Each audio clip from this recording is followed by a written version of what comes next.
Hello guys, welcome back to my channel Mr. Explanation. So today we will talk about Transformers series new release movie Transformers Rise of the Beasts. तो movie की शुरुआत में हमें बताया जाता है एक दानव प्लैनेट्स को निगल जाता है जिसका नाम यूनिकॉर्न होता है और अब उसको एक की तलाश होती है जिससे वो एक पोर्टल खोलकर टाइम में आगे पीछे जाकर प्लैनेट्स को खा सके, पर वो की मैक्सिमल के पास होती है। और मैं यहाँ पर आपको एक बात बता दूं कि मूवी में जो आप गोरिल्ला, टाइगर और ईगल को देखते हैं वो मैक्सिमल ही है। अब उस की को यूनिकॉर्न पाना चाहता है, अगर साइज में काफी बड़ा होने के कारण वो खुद जा नहीं सकता, इसलिए वो अपने एक स्कोर को भेजता है। वहीं दूसरी तरफ मैक्सिमल का लीडर अपनी टीम को अपने प्लेनेट से अर्थ की तरफ भेज देता है। उसके बाद मैक्सिमल के लीडर को प्लेनेट में स्कोर आता है। अब यहाँ पर लीडर और स्कोर के बीच ताबड़तोड़ फाइट हो जाती है जिसमें लीडर मारा जाता है। इधर यूनिकॉर्न उसी गैलेक्सी में कैद हो जाता है और वो टेराकॉन से कहता है जल्द से मैक्सिमल की टीम को ढूंढकर की के जरिए मुझे पोर्टल से बुला लेना। अब उसके बाद हम लोगों को प्रेजेंट में टाइम 1994 न्यूयॉर्क सिटी दिखाया जाता है जहाँ पर नो डियाज अपने भाई क्रिस डियाज के साथ खाना खा रहा होता है। इस सीन के जरिए हमें पता चलता है कि नो को क्रिस के इलाज के लिए पैसे चाहिए क्योंकि उसके पास इतने पैसे नहीं हैं जिससे कि वो अपने भाई का इलाज करवा सके। इसलिए पैसे को इकट्ठा करने के लिए नो डियाज इंटरव्यू देने निकल जाता है और रास्ते में उन लोगों की मुलाकात रिक से होती है जो कि एक चोर होता है। वो नो को गुड लक बोलता है। इसके बाद नो इंटरव्यू के लिए निकल पड़ता है। दूसरी तरफ हम एलिना को देखते हैं जो कि एक म्यूजियम में रिसर्चर होती है और वहाँ पर वो एक ईगल के मूर्ति को देखती है जो कि उसी म्यूजियम में रखा हुआ होता है और वो उस पर रिसर्च करना चाहती है मगर उसको रिसर्च करने नहीं दिया जाता। अब दूसरी तरफ हम लोग फिर से नो को देखते हैं जो कि इंटरव्यू के लिए पहुंच चुका होता है मगर उसे रिजेक्ट कर दिया जाता है। इसके बाद नो अपने भाई के इलाज के लिए पैसे इकट्ठा करने के लिए रिक के साथ कार चोरी करने निकल कार का डोर लॉक तोड़ देता है और उसमें घुस जाता है। वहीं दूसरी तरफ एलिना चोरी छुपके उस ईगल की मूर्ति पर रिसर्च करने के लिए लैब में पहुंच जाती है मगर वो मूर्ति टूट जाती है और उसमें से एक की निकलती है। फिर उसी की से एक लाइट निकलती है और यहाँ पर हम लोग ऑप्टिमस प्राइम को देखते हैं जो कि सारे ऑटो रोबोट्स को एक जगह मिलने के लिए बुलाते हैं। वही जिस कार को नो चुराने गया था वो कार भी एक ऑटो रोबोट है और वो कार नो को लेकर अपने अड्डे पर पहुंच जाती है। अब हमें यहाँ पर पता चलता है कि उस ऑटो रोबोट कार का नाम मेराज है। उसके बाद वहाँ पर ऑप्टिमस प्राइम, बम्बल बी, आरसी भी आ जाते हैं। वो लोग डिसाइड करते हैं कि नो जाकर टेलीपोर्ट की यानी कि चाबी को उन लोगों के लिए लेकर आएगा, उसके बदले वो लोग नो को पैसा देंगे। उसके बाद ऑप्टिमस प्राइम कहता है कि अगर हम लोग को की मिल गई तो हम लोग फिर से अपने घर साइबरटन जा सकते हैं।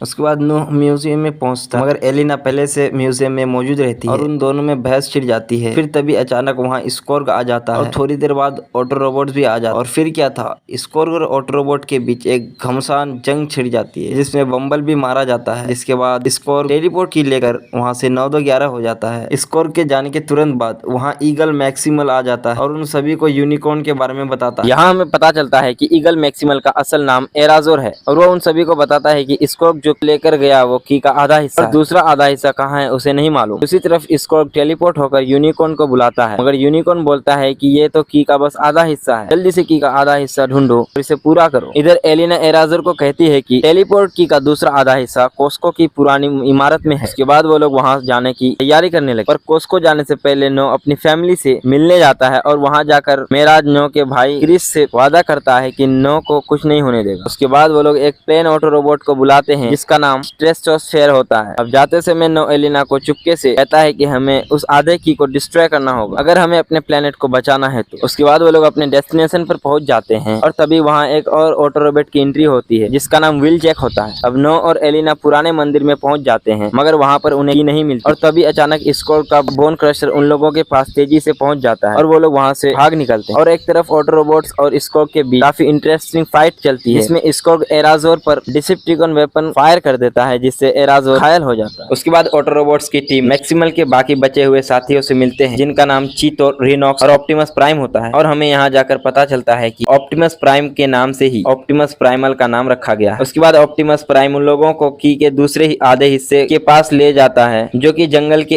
एक कबीले वालों के पास सुरक्षित रखा होता है मगर अगली सुबह एराजोर स्कोर्ग के रिसेप्शन वेपन के चोट के वजह से सम्मोहित हो जाता है और की का दूसरा आधा हिस्सा स्कोर्ग को ले जाकर दे देता है जिससे ऑप्टिमस प्राइमल को मजबूरन एराजोर को मारना पड़ा। अब स्कोर्ग पोर्टल खोलने लगता है। वहीं दूसरी तरफ ऑटो रोबोट्स की टीम स्कोर्ग से 2-2 हाथ करने की प्लानिंग करने लगते हैं और फिर वो लोग स्कोर्ग को रोकने के लिए निकल पड़ते हैं। वहां पहुंचकर ऑटो रोबोट्स और मैक्सिमल सामने से हमला करते हैं। इधर मेराज, नो और एलिना पोर्टल को खोलने वाले मशीन को बंद करने निकलते हैं मगर मेराज स्कोर्ग पर हमला कर देता है ताकि नो और एलिना को मशीन बंद करने के लिए टाइम मिल सके। मेराज बुरी तरह से घायल हो जाता है जिससे उसके काफी सारे पार्ट्स डैमेज हो जाते हैं। अब वो खुद अपने आप को कंट्रोल कंट्रोल नहीं कर सकता, इसलिए मेराज नो से कहता है कि वो उसे कंट्रोल करे। अब नो मेराज का आर्मर पहन लेता है और स्कॉर्ग पर हमला करने लगता है और इधर एनर्जीन आकर धरती से टकरा जाता है, जिससे बम्बल भी फिर से जिंदा हो जाता है। और उधर मेराज और ऑप्टिमस प्राइम स्कॉर्ग से फाइट करने लगते हैं, पर स्कॉर्ग मेराज को दूर फेंक देता है और ऑटो रोबोट्स पर हावी होने लगता है। इसके बाद स्कॉर्ग ऑप्टिमस प्राइम को मारने ही वाला होता है, तभी वहां पर बम्बल बी की धमाकेदार एंट्री और आकर वो स्कॉर्ग के आर्मी के छक्के छुड़ा देता है। उसके बाद ऑप्टिमस प्राइम बच निकलता है और एलिना को पोर्टल वाले मशीन को बंद करने को कहता है। अब एलिना मशीन को बंद करने लगती है। ये देखकर स्कॉर्ग की आर्मी एलिना के पीछे टूट पड़ती है, मगर तभी सारे ऑटो रोबोट्स और मैक्सिमल्स वहां पहुंच जाते हैं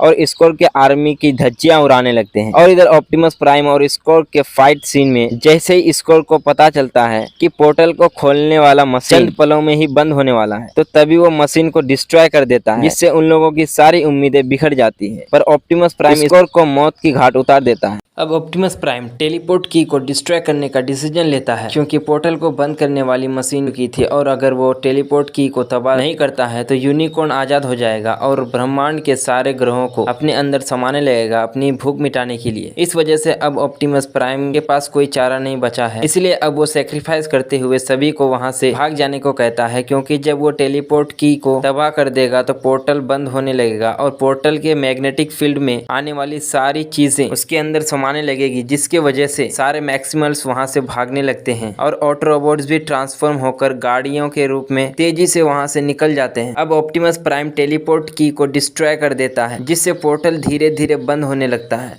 अब पोर्टल की मैग्नेटिक स्ट्रेंथ तेजी से ऑप्टिमस प्राइम को और आसपास की सारी चीजों को अपने अंदर समाने लगता है, अपने तरफ अट्रैक्ट करने लगती है। पर तभी अचानक हम यहाँ देखते हैं कि नो और ऑप्टिमस प्राइमल वहाँ से भागे नहीं थे और वो लोग ऑप्टिमस प्राइम को बचाने की जी जान लगाकर कोशिश करते हैं और आखिर ऑप्टिमस प्राइम को पोर्टल में समाने से बचा लेते हैं। उसके बाद यूनिकॉर्न हमेशा के लिए उसी नक्शरे में कैद हो जाता है और उसका चैप्टर क्लोज हो जाता है। इसके बाद ऑप्टिमस प्राइमल बाकी बचे हुए मैक्सिमल्स को लेकर अब उसी कबीले वालों के जंगल में रहने लगता है और ऑप्टिमस प्राइम मजबूरन दुनिया से चुपके कार के रूप में आगे की जिंदगी गुजारने लगता है। वहीं दूसरी तरफ मेराज नो के ही साथ रहने लगता है एक स्पोर्ट कार के फॉर्म में और इधर एलिना को कोस्को के मंदिर की खोज करने के लिए गवर्नमेंट वाले उसे एक अवार्ड देते हैं। अब ग्लोबल इश्यूज को सोल्व करने वाली एक ऑर्गेनाइजेशन नो के साथ एक डील करती है कि वो उन लोगों के साथ जुड़ जाए ताकि जब कभी भी हमारी दुनिया पर खतरा मंडराए तो वो अपने ऑटो रोबोट दोस्तों के मदद से दुनिया को बचा ले और इसके बदले में वो लोग नो के भाई का पूरा इलाज फ्री में करवाएंगे और उसका ख्याल भी रखेंगे। और यहीं से इस ब्लॉकबस्टर मूवी की द एंड हो जाती है। तो दोस्तों, अगर ये वीडियो आपको पसंद आए तो वीडियो को लाइक, कमेंट और शेयर जरूर करें और अगर हमारी वीडियोस आपको इंटरेस्टिंग लग रही है तो प्लीज चैनल को सब्सक्राइब भी कर दीजिए। और इस वीडियो में हमारा सफर यहीं तक रहा। मिलते हैं इसके नेक्स्ट वीडियो में किसी और इंटरेस्टिंग सा एक्सप्लेनेशन लेकर आपके सामने। तब तक के लिए support and keep watching with mister explanation.